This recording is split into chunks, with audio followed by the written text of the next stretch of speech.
Captain Henry Hank Dawson was a legend in his fire department, a veteran firefighter with over 30 years of service, countless lives saved, and a reputation for bravery that had earned him the respect of every firefighter in the city.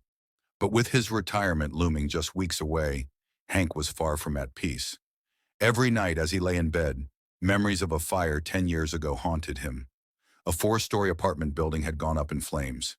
He and his team had rescued many that night, but one family, a mother, father, and two small children, had been trapped on the top floor.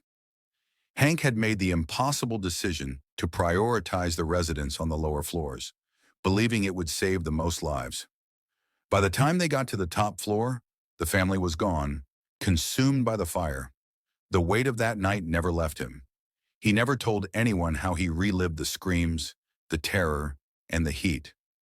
He buried the guilt deep, but it lingered like smoke after a fire, always present, choking, suffocating. It was a warm afternoon when the station received a call.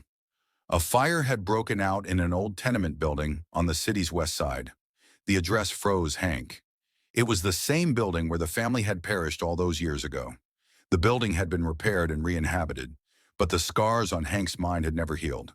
The team rushed to the scene, sirens wailing, Hank at the wheel, gripping it tightly.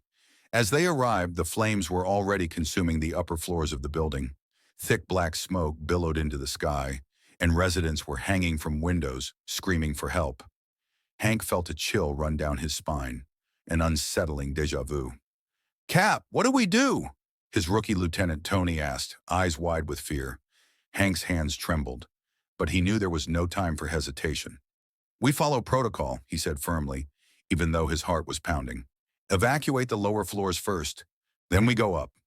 As the team began their rescue operation, Hank heard a voice over the radio, crackling through the static. "There's a family trapped on the top floor. 4 people. They're calling for help." His blood ran cold. Hank looked up at the inferno engulfing the upper stories. The flames licked at the windows, and he could almost see the shadows of that long-lost family superimposed over this one. His heart pounded. This couldn't be happening again, not the same way. "Cap, we need to get to them," Tony urged, but Hank hesitated, paralyzed by the weight of his past. What if he couldn't save them? What if history repeated itself? The fire roared, the heat intensifying, snapping him back to reality. He couldn't freeze now, not when lives were at stake. "We're going up," Hank commanded. "Tony, you lead the rest of the team. I'm going to the top floor." Tony's eyes widened. "But Cap!" "That's an order," Hank snapped before hoisting his gear and charging into the burning building. Hank climbed the stairs 2 at a time, the heat growing unbearable as he ascended. His body ached. Years of service had taken a toll on him, but he pushed through. The roar of the fire was deafening, the smoke thick, but Hank's instincts were sharp. He found his way to the top floor, where the flames were the fiercest. The door to the apartment was half off its hinges, the inside a raging inferno. Hank took a deep breath and kicked it open. Inside, the scene was chaos, fire everywhere, consuming the walls, the ceiling, the furniture. But in the far corner, huddled together near a window, was the family, a mother, father, and 2 children. Just like before, terror filled their eyes as they clutched each other, coughing and gasping for air. Hank's heart wrenched. He wasn't going to fail this time. "I'm here," Hank yelled over the roar of the flames. "I'm getting you out of here." The mother screamed as the ceiling above them cracked and fell, a beam of flaming wood crashing down between them. Hank dove, grabbing the children and covering them with his body as debris rained down. The heat was unbearable, the fire relentless. But Hank's mind was clear. He wouldn't let these people die. Hank pushed through the inferno, one child clinging to his chest, the other cradled in his arm. He urged the parents to follow, and together they navigated the burning maze. Suddenly, a groaning sound filled the air, and Hank knew what was coming. "Cap, we're losing the building." Tony's voice came through the radio. "Get out of there." Hank spotted a window on the far side of the room. "We need to jump," he yelled, his voice hoarse from the smoke. The parents hesitated, eyes wide with fear. Hank knew there wasn't time to explain. He shoved the children toward them. "You go first. I'll be right behind you." They climbed through the window, dropping down onto a ledge just below. But as Hank made his move, the floor gave way beneath him, and he was plunged into the fire below.